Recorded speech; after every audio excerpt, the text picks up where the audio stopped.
Here's something that seems like a simple question at first, but the deeper you explore it, the more complicated it becomes. Did ancient humans really have just one lifelong partner? It's a question that touches biology, evolution, archaeology, anthropology, and even modern relationships. And after scientists examined all the available evidence, they reached an answer that isn't perfectly simple, but it's probably the closest to the truth. The short answer is this: mostly yes, but with plenty of variation. The challenge is that our modern idea of one partner doesn't perfectly match how early humans actually lived. To understand the real picture, we have to look at the clues our own bodies still carry from thousands of generations ago. Our bodies preserve evidence of ancient behavior, even when written history doesn't exist. Evolutionary biologists can often estimate how a species reproduced simply by studying physical characteristics. Different mating systems leave different marks on anatomy, creating biological clues that survive long after the individuals themselves are gone. Take species where one dominant male mates with many females. Over time, males become much larger than females because bigger males win more fights and pass on more of their genes. Gorillas are the classic example. A fully grown male gorilla can weigh nearly twice as much as a female, reflecting intense competition for mates. Their bodies tell the story of their reproductive strategy. Now, compare that with species that are strictly monogamous. In those animals, males and females are usually very similar in size because there's little advantage to fighting over partners. Since every male has roughly the same opportunity to pair with a female, evolution doesn't strongly favor larger males. Humans fall somewhere in between. On average, men are only about 15 to 20% heavier and roughly 5 to 7% taller than women. That's far less than gorillas, but more than truly monogamous species. This suggests our ancestors weren't exclusively monogamous, yet they also weren't living in highly competitive harems. Instead, our biology points toward a flexible system somewhere in the middle. Another fascinating clue comes from a completely different part of the body: testis size. While it may seem unusual, evolutionary scientists consider it one of the strongest indicators of a species' mating behavior. In animals where females regularly mate with multiple males, sperm compete inside the reproductive tract. The more competition there is, the larger the testes tend to evolve, because producing greater amounts of sperm improves reproductive success. Chimpanzees are an excellent example. Their mating system involves multiple males and females breeding with each other, creating intense sperm competition. As a result, chimpanzees have unusually large testes relative to their body size. Gorillas show the opposite pattern. Since dominant males usually monopolize reproduction, there's almost no sperm competition. Their testes are surprisingly small because producing massive amounts of sperm provides little evolutionary advantage. Humans, once again, land between these two extremes. Human testes are larger than those of gorillas, but much smaller than those of chimpanzees. That suggests our ancestors experienced some level of sperm competition, meaning extra pair mating likely occurred from time to time, but not nearly as often as in highly promiscuous species. When scientists combine these biological clues, the picture becomes remarkably consistent. Early humans most likely formed long-term pair bonds, but those relationships weren't always completely exclusive. Our evolutionary history appears far more flexible than either strict lifelong monogamy or unrestricted promiscuity. To understand how this actually worked in real human societies, though, we need to move beyond biology and examine the archaeological and anthropological evidence left behind by cultures throughout history. Biology gives us valuable clues, but to understand how ancient humans actually lived, we also need to examine real societies. Anthropologists have spent decades studying cultures from around the world, and what they discovered is both fascinating and far more complex than many people expect. Large cross-cultural databases, including hundreds of documented societies, show that roughly 80 to 85% of traditional cultures allowed some form of polygyny, where a man could legally have more than one wife. At first glance, that sounds like proof that humans were naturally polygamous, but that conclusion leaves out a very important detail. Allowing polygyny is not the same as everyone practicing it. In many of these societies, only a small number of wealthy or high-status men actually had multiple wives. Most men lacked the resources to support more than one family, meaning the majority still lived with only one partner throughout most of their lives. This difference between cultural permission and everyday reality is often overlooked. Just because a society allowed multiple wives doesn't mean it was the common experience for most people. Another important factor is the type of society being studied. Many strongly polygynous cultures developed after agriculture became widespread, when land, livestock, and accumulated wealth allowed successful men to support larger families. Those conditions were very different from the world in which humans originally evolved. Hunter-gatherer societies, which represent the vast majority of human evolutionary history, paint a different picture. These communities generally showed much lower levels of polygyny and relied more heavily on stable pair bonds. While exceptions certainly existed, long-term partnerships between one man and one woman were far more common than many people realize. Anthropologists have also identified societies where monogamy was the accepted cultural norm. Around 15 to 20% of documented cultures expected exclusive pairing as the standard. This suggests that monogamy wasn't simply a recent invention, but a social system that emerged independently in different parts of the world whenever it offered practical advantages. That naturally raises another question. Why would societies favor monogamy in the first place? One influential explanation comes from evolutionary researcher Joseph Henrich and his colleagues. Their work suggests that socially enforced monogamy helped solve major problems created by extreme reproductive inequality. In highly polygynous societies, a small number of powerful men could monopolize many women, leaving large numbers of lower-status men without partners. Historical evidence shows that populations with many unmarried young men often experienced greater violence, higher crime rates, and increased social instability. Encouraging one primary partner for most people reduced those imbalances. It gave more men the opportunity to form families, encouraged fathers to invest in their children, and created stronger cooperation throughout the community. Stable households benefited not only parents, but the society as a whole. Research comparing different cultures supports this idea. Societies with stronger monogamous traditions often showed lower levels of male-on-male violence and higher rates of paternal involvement, both of which improved children's chances of survival and strengthened long-term social stability. Monogamy also helped solve another evolutionary challenge: paternity certainty. When a man could be reasonably confident that the children he was raising were his own, he was generally more willing to invest time, protection, and resources into their future. That extra parental investment improved child survival, giving those communities an important long-term advantage over groups where paternal certainty was much lower. None of this proves that monogamy was humanity's original or only mating system. Instead, it suggests that monogamy functioned as an effective social strategy, one that repeatedly appeared because it solved real problems faced by growing human communities. But social rules rarely tell the whole story. To understand what ancient people actually did, rather than what their societies expected them to do, we have to turn to another source of evidence: genetics and the historical record. Now let's move from cultural rules to what the genetic evidence reveals. DNA preserves a record of human history that written documents often cannot. By studying genetic lineages, researchers can estimate how reproduction was distributed among ancient populations, and the results paint a fascinating picture. One of the most revealing tools is the Y chromosome, which passes almost unchanged from father to son.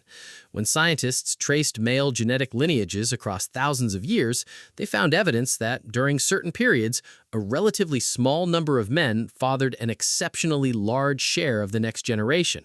One famous study suggested that a single man who lived around 4,000 to 5,000 years ago on the Eurasian steppe may have between 16 and 19 million living male-line descendants today. While researchers still debate the exact identity of that individual, the genetic pattern clearly indicates that some ancient societies allowed a few powerful men to reproduce far more successfully than others. Ancient DNA from early farming communities in Europe tells a similar story. Researchers found fewer surviving male lineages than female ones, suggesting that reproductive success became increasingly unequal after agriculture spread. As people accumulated land, livestock, and wealth, successful men gained greater opportunities to support multiple families. Hunter-gatherer populations, however, looked noticeably different. Both genetic evidence and observations of modern hunter-gatherer societies suggest much lower reproductive inequality. Since wealth couldn't easily be accumulated or inherited, there was far less opportunity for one individual to dominate reproduction on a large scale. Even so, one pattern appears remarkably consistent across every human society ever studied. People formed long-term pair bonds. Stable partnerships involving shared homes, mutual support, and cooperative child-rearing exist in every known culture. That consistency suggests pair bonding is deeply rooted in human evolution. Modern neuroscience supports this conclusion. Hormones such as oxytocin and vasopressin help create emotional attachment between partners, strengthening long-term relationships and encouraging parents to work together while raising children. Those biological systems didn't appear by accident. They evolved because they increased the survival of offspring. At the same time, evidence also suggests that these pair bonds were not always perfectly exclusive. Earlier biological clues, including intermediate testis size and signs of limited sperm competition, indicate that relationships outside the primary partnership occurred throughout human history. Cross-cultural anthropological studies reach the same conclusion. Extra-pair relationships have been documented in nearly every society ever examined. They weren't usually random or constant, but they did occur often enough to leave clear traces in both genetics and human behavior. Among modern hunter-gatherer communities, these relationships are generally woven into existing social structures rather than existing completely outside them. The result is a mating system that is neither strict lifelong monogamy nor unrestricted promiscuity, but something considerably more flexible. Another important factor is individual variation. Evolution doesn't create identical people with identical relationship preferences. Even in ancient populations, some individuals naturally preferred lifelong exclusive partnerships, while others were more inclined toward multiple or sequential relationships over time. The same diversity existed among parents. Some fathers invested heavily in raising children, while others invested far less. Likewise, women likely weighed different qualities when choosing partners, sometimes prioritizing dependable support and security, while at other times favoring status, physical ability, or strong genetics. This diversity wasn't a flaw in the system, it was part of the system itself.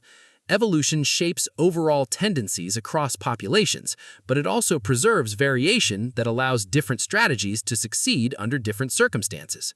One of the strongest pieces of evidence supporting long-term pair bonds comes from an emotion nearly everyone has experienced: jealousy. Jealousy exists in every human culture ever studied. That universality suggests it evolved as a protective mechanism designed to defend important relationships. Evolution doesn't create emotional responses to threats that never existed. The widespread presence of jealousy tells us that stable partnerships and the risk of losing them were consistent features of our ancestral environment. But jealousy also reveals something even more interesting. Across many cultures, men and women often report different triggers for intense jealousy. Men generally react more strongly to sexual infidelity, while women tend to report stronger reactions to emotional infidelity. Evolutionary researchers argue that these differences reflect the distinct reproductive challenges faced by each sex throughout human history.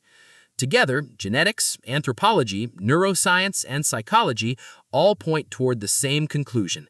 Ancient humans generally formed meaningful, long-term pair bonds, but those relationships existed within a flexible system that allowed far more variation than modern stereotypes often suggest. The psychology of jealousy provides another important clue about our evolutionary past. Jealousy exists in every human culture that has ever been studied, suggesting it evolved for a specific purpose rather than being a modern invention. Its role is to protect valuable relationships from potential rivals, helping preserve pair bonds that were important for raising children successfully. Researchers have consistently found that men and women often respond differently to different forms of betrayal. Across many cultures, men tend to report stronger reactions to sexual infidelity, while women generally react more strongly to emotional infidelity. Evolutionary psychologists believe these patterns reflect the different reproductive risks faced by men and women throughout our ancestral history. For ancient men, sexual infidelity created uncertainty about whether the children they were investing resources in were biologically their own. For ancient women, emotional attachment to another partner could mean losing protection, resources, and long-term support for themselves and their children. While both situations threatened the relationship, each carried different evolutionary costs. Another important piece of the puzzle is female mate choice. choice. Earlier theories often focused almost entirely on competition between males, but modern anthropology shows that women played an active role in shaping human mating systems. Women in hunter-gatherer societies weren't simply passive participants waiting to be chosen. They evaluated potential partners based on multiple qualities, including physical ability, generosity, social reputation, reliability, and willingness to invest in family life. Living in small communities meant everyone knew each other's behavior, making it difficult for someone to fake kindness or responsibility for very long. Researchers have found that dependable partners who consistently shared resources and contributed to the community were often viewed as more desirable than those who relied only on physical dominance. Cooperation became just as valuable as strength when raising children required years of parental care. Marriage itself also offers an important clue. Every known human society has developed some form of publicly recognized partnership that establishes shared responsibilities between two people. Although marriage traditions differ dramatically across cultures, the existence of a formal pair bonding institution appears to be universal. That universality suggests stable partnerships were important enough that societies repeatedly created cultural rules to protect them. Marriage wasn't invented because humans naturally avoided long-term relationships. It developed because those relationships mattered enough to require social recognition and support. When all the available evidence is brought together, a remarkably consistent picture emerges. Ancient humans generally formed one primary long-term partnership at a time. These pair bonds were emotionally meaningful, biologically supported, and essential for raising children who depended on years of parental care. However, those partnerships were not always perfectly exclusive, and exceptions occurred throughout human history. Genetics, anatomy, anthropology, archaeology, psychology, and cross-cultural research all point toward the same conclusion. Humans evolved with a flexible mating system built around stable pair bonds, while still allowing variation depending on social structure, available resources, individual preferences, and environmental conditions. Evolutionary biologists often describe this pattern as facultative monogamy. In simple terms, our species naturally tends to form one primary partnership, but under certain circumstances, other relationship patterns can also emerge. Neither strict lifelong monogamy nor unrestricted promiscuity fully explains human history. Perhaps the most important lesson is that human relationships have always been more complex than simple labels suggest. Biology gives tendencies, not rigid rules. Culture, environment, personal values, and individual choice have always influenced how those tendencies are expressed. So, did ancient humans have only one partner? The evidence suggests they usually formed one primary pair bond, but exclusivity varied across individuals, cultures, and historical periods. Human relationships have never followed one universal blueprint. Instead, they have always reflected a dynamic balance between biology, social customs, environmental pressures, and personal decisions. That complexity may not satisfy people looking for a simple yes or no answer, but it is exactly what decades of scientific research continue to reveal. Our ancestors were neither perfectly monogamous nor universally promiscuous. They were human, adaptable, diverse, and remarkably flexible in how they formed relationships. If this changed the way you think about human evolution, let us know in the comments. Do you believe biology shapes relationships more than culture, or do you think society plays the larger role? We'd love to hear your perspective. And if you enjoy exploring the science behind everyday questions, be sure to subscribe because there's always more hidden history waiting to be uncovered.